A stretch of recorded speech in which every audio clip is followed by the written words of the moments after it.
ధన్యవాదాలు అధ్యక్ష.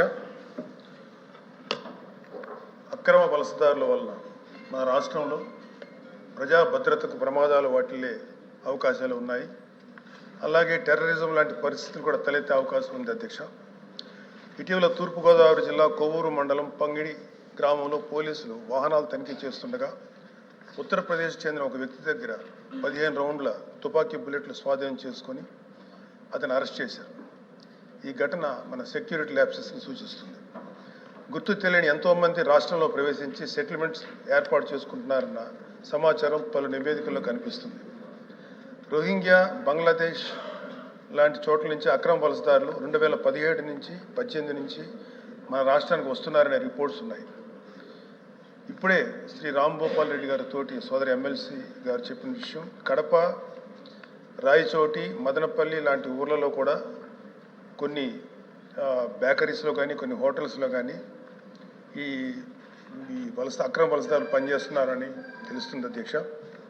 అలాగే ఆ ఏరియాలో కొంత పోలీస్ వ్యవస్థలో కూడా కొంత అలసత్వం అనిపిస్తుంది అధ్యక్ష. 2025 ఆంధ్రప్రదేశ్ అక్రమ వలసదారులకు సంబంధించి 448 కంప్లైంట్స్ నమోదయ్యాయి. ఇది దేశంలోని హైయెస్ట్ నెంబర్. 2021 నుంచి దేశవ్యాప్తంగా నమోదైన 6700 కంప్లైంట్స్లో ఒక్క ఆంధ్రప్రదేశ్ నుంచే 3294 కంప్లైంట్స్ రావడం గమనించాల్సిన విషయం. దాదాపు 50% నేషనల్ షేర్ ఇది.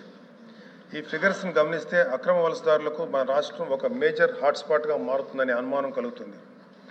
కోస్టల్ ప్రాంతాల్లో అన్ఐడెంటిఫైడ్ బోట్ అరైవల్స్ ఉన్నట్లు, అక్రమ ఆధార్ మరియు రేషన్ కార్డ్స్ పొందినట్లు వచ్చిన ఆరోపణలు ఆందోళన కలిగిస్తున్నాయి అధ్యక్ష.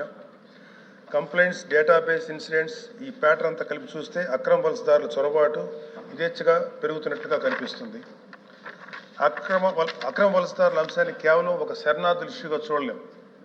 ఇది భవిష్యత్తులో ప్రజా జీవితానికి మరియు అనేక ఇతర ప్రమాదాలకు దారితీసే అవకాశం ఉంది అధ్యక్ష. కలకత్తాలో శరణార్థులుగా ప్రవేశించిన రోహింగ్యా వలసదారులు ఈరోజు ఆ రాష్ట్రం మొత్తం వ్యాపించారు. అక్కడ ప్రభుత్వం యొక్క నిర్లక్ష్యం వల్ల, కొన్ని రాజకీయ స్వార్థ శక్తుల వల్ల అక్కడ శాంతి భద్రత సమస్యగా మారింది. రాష్ట్రంలో కూడా ఇలాంటి కొన్ని అసంతృప్త రాజకీయ శక్తులు వారిని వాడుకునే అవకాశం ఉంది అధ్యక్ష. మన రాష్ట్రంలో వారి సంఖ్య పెరగకముందే కట్టుదిట్టమైన చర్యలు తీసుకోవాల్సిన అవసరం ఉంది. తీర ప్రాంతాలు విస్తారంగా ఉన్న మన రాష్ట్రంలో తీర చొరబాటు ప్రమాదం కూడా అధికంగా ఉంది. పడవల ద్వారా గుర్తింపు లేని వ్యక్తుల ప్రవేశం, స్మగ్లింగ్ మరియు ఉగ్రవాద కార్యకలాపాలకు అవకాశాలు ఏర్పడే ప్రమాదం ఉంది. స్లీపర్ సెల్స్ మరియు యాంటీ సోషల్ ఎలిమెంట్స్ కార్యకలాపాలకు అవకాశం ఏర్పడుతుంది అధ్యక్ష.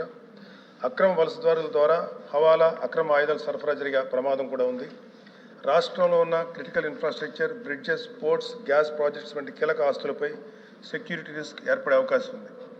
ఇటీవల జరిగిన కొన్ని సంఘటనలు గమనిస్తే అక్రమ వలసదారులు internal security, economic stability, social హార్మోనీపై ప్రమాదం చూపే ప్రమాదం ఉంది అధ్యక్ష.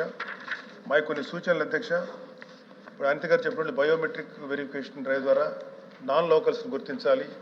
Aadhaar, ration card, voter list వంటి డేటాబేస్లపై స్పెషల్ ఆడిట్ నిర్వహించాలి. తీర ప్రాంతాల్లో కోస్టల్ సర్వేలెన్స్ బలోపేతం చేయాలి. Drones, night patrolling, advance monitoring system ద్వారా అక్రమ చొరబాట్లను ముందుగానే గుర్తించే వ్యవస్థ ఏర్పాటు చేయాలి. అక్రమ వలసదారులకు సహకరిస్తున్న ఏజెంట్స్ అండ్ నెట్వర్క్స్పై ఉక్కుపాదం మోపాలి.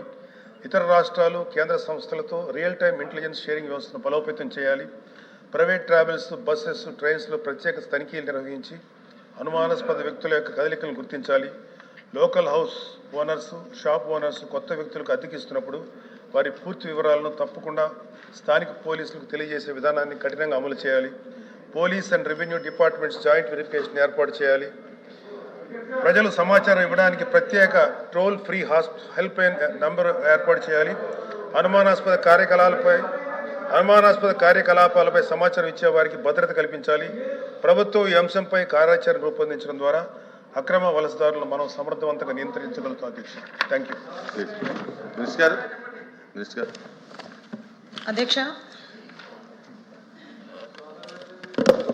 అధ్యక్ష యాక్చువల్గా మనకి ఇక్కడ 125 అక్రమ వలసదారులు అని చెప్పిందాక మీకు చెప్పడం జరిగింది అధ్యక్ష. అందులోని సుమారుగా 92 మంది వాళ్ళు వీసాతో లోపలికి వచ్చిన తర్వాత కూడా వీసా ఎక్స్పైర్ అయిపోయి ఇక్కడ ఉండిపోవడం జరిగింది అధ్యక్ష. అందులో 92 మంది అందులో అలా ఉన్నారు. అందులో 67 మంది తాలూకు వివరాలన్నీ కూడా మన దగ్గర ఉన్నాయి. అయితే వాళ్ళ మీద 28 కేసులు కూడా నమోదై ఉన్నాయి అధ్యక్ష. ఏ దేశస్తులు అంటే వాళ్ళు? ఏంటి సార్? ఏ దేశస్తులు? దేశాల వారీగా కూడా ఉన్నది అధ్యక్ష. లిస్ట్ మీకు పంపిస్తాను. దేశాల వారీగా మొత్తం అంతా కూడా లిస్ట్ సభ్యులకు కూడా నేను అందజేయడం జరిగింది. లిస్ట్ కూడా ఇస్తాను అధ్యక్ష. అంటే ఏ జిల్లాల్లో కూడా ఉన్నారన్నది కూడా నేను ఇస్తాను అధ్యక్ష. జిల్లాల వైజ్గా ఏ దేశాల నుంచి వచ్చారన్నది కూడా లిస్ట్ ఉంది, మీకు నేను పంపిస్తాను అధ్యక్ష. అదేవిధంగా అధ్యక్ష, ఇందులోని 33 మంది వితౌట్ వీసాతో లోపలికి చొరబడడం జరిగింది అధ్యక్ష. ఆ వితౌట్ వీసాతో ఉన్న వాళ్ళు 32 మందిలోని కూడా 33 మందిలో 32 మంది మీద కూడా కేసులు ఉన్నాయి అధ్యక్ష. ఇప్పుడు ఫారెన్ యాక్ట్ ప్రకారం అధ్యక్ష, కేసు కంప్లీట్ అయినంత వరకు కూడా వాళ్ళకి డిస్పోజ్ చేయడం అవ్వదు, వాళ్ళు ఈ కంట్రీ నుంచి బయటకు వెళ్ళడానికి కూడా అవ్వదు అధ్యక్ష. అందువల్ల చాలామంది అక్రమ వలసదారులు ఇక్కడే ఉన్నారు అని ఒక అపోహ ఉంటుంది. వాళ్ళ మీద చాలామంది మీద కేసులు ఉండటం వల్ల ఆ కేసు పూర్తయినంత వరకు కూడా వాళ్ళు ఇక్కడే ఉంటారు. వీళ్ళందరూ కూడా మన పోలీస్ డిపార్ట్మెంట్ తరఫున సర్వేలెన్సెస్లోనే ఉంటారు. వాళ్ళు ప్రతినిత్యం వాళ్ళ మీద నిఘా పెడతారు అధ్యక్ష. అదేవిధంగా వాళ్ళు కదలికల్ని, వాళ్ళ మూమెంట్స్ని ఎవ్రీ టైం వాళ్ళు రికార్డ్ కూడా చేసుకుంటారు. వాళ్ళ మీద ప్రత్యేకమైన నిఘా వ్యవస్థను కూడా పనిచేస్తున్నాయి అధ్యక్ష. అదేవిధంగా అధ్యక్ష, కొంతమంది అందుబాటులో లేని వాళ్ళ వివరాలు కూడా సేకరించడానికి, వాళ్ళు ఉన్నారా అసలు లేరా అన్నది కూడా సేకరించడానికి కూడా పోలీస్ వ్యవస్థ గట్టిగా పనిచేయడం జరుగుతుంది అధ్యక్ష. అయితే అధ్యక్ష, ఇందులోని మనకి వీసాకి సంబంధించి కొంతమంది ఎక్స్టెన్షన్ లేక కొంతమంది ఆగిపోవటం, దానికి సంబంధించి కొంతమంది లీవ్ ఇండియా నోటీస్ కూడా అప్లై చేసిన వెంటనే FRRO కూడా దానికి ఇష్యూ చేసి డిప్యుటేషన్ కూడా ఇష్యూ చేస్తుంది అధ్యక్ష. అంటే ఇది ఒక ప్రొసీజర్. ఈ ప్రొసీజర్తో పాటు ఇప్పుడు మన సభ్యులు ఏదైతే సెక్యూరిటీ వైజ్ కానీ ఏదైతే ఇల్లీగల్గా లోపలికి వచ్చిన వాళ్ళు ఎటువంటి సంఘ విద్రోహక శక్తులు ఉన్నారు, దానికి సంబంధించి పోలీస్ డిపార్ట్మెంట్ సరైన యాక్షన్ తీసుకోవాలని చెప్పారు. డెఫినెట్గా అది యాక్షన్ తీసుకుంటాం అధ్యక్ష. ముఖ్యంగా సభ్యులు ఒక కొవ్వూరు ఇన్సిడెంట్ని మెన్షన్ చేశారు. కొవ్వూరు ఇన్సిడెంట్కి సంబంధించి వాళ్ళు యూపీ నుంచి వచ్చారు అధ్యక్ష. వాళ్ళు illegal immigration in the sense other than country ఉంటుంది, కానీ వీళ్ళు with in the country UP నుంచి వచ్చేవారు కాబట్టి వీళ్ళు వలసదారులు కాదు అధ్యక్ష, పక్క రాష్ట్రాల నుంచి వచ్చిన వాళ్ళు కాబట్టి వాళ్ళ మీద ఆల్రెడీ కేసు ఫైల్ చేయడం జరిగింది. దాని ఇంటెలిజెన్స్ రిపోర్ట్ వాళ్ళు కూడా, మన పోలీస్ డిపార్ట్మెంట్ వాళ్ళు కూడా దాన్ని తరువుగా వాటి మీద ఎంక్వైరీ చేసి తగిన చర్యలు కూడా తీసుకుంటున్నాం అధ్యక్ష. అదేవిధంగా అధ్యక్ష, ఫేక్ ఆధార్ కార్డులు బయట రాష్ట్రాల నుంచి వచ్చి ఉంటున్నారని చెప్పారు. అటువంటివి కూడా యాక్షన్ తీసుకుంటున్నాం అధ్యక్ష. ఎక్కడైనా పై రాష్ట్రాల నుంచి వచ్చి ఫేక్ ఆధారాలతో ఇక్కడ ఉన్న వాళ్ళని కూడా, ఏదైతే కడపకి సంబంధించి ఇష్యూని కూడా కొంత మనకి చెప్పారు, రామ్ గోపాల్ రెడ్డి గారు కూడా నాకు కూడా ఇన్ఫార్మ్ చేశారు అధ్యక్ష.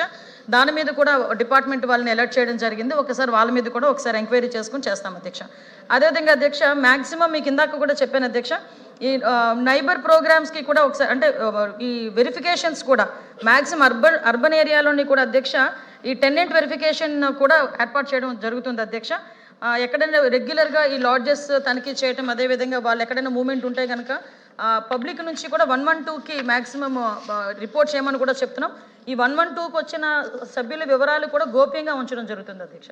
కాబట్టి ఎక్కడొక్కడ పోలీస్ డిపార్ట్మెంట్ వాళ్ళు వాళ్ళ వివరాలని కూడా గోప్యంగా ఉంచుతారు. కాబట్టి ఎవరైనా ధైర్యంగా ఇటువంటి సిచ్యువేషన్స్ ఏదైనా ఉన్నా వాళ్ళు కూడా అది గమనించిన పోలీస్ డిపార్ట్మెంట్కి సమాచారం అందజేయవలసిందిగా మీ ద్వారా సభ్యులకి చెప్తున్నా, ప్రజలకు కూడా విన్నవించుకుంటున్నాను అధ్యక్ష. Question number 14191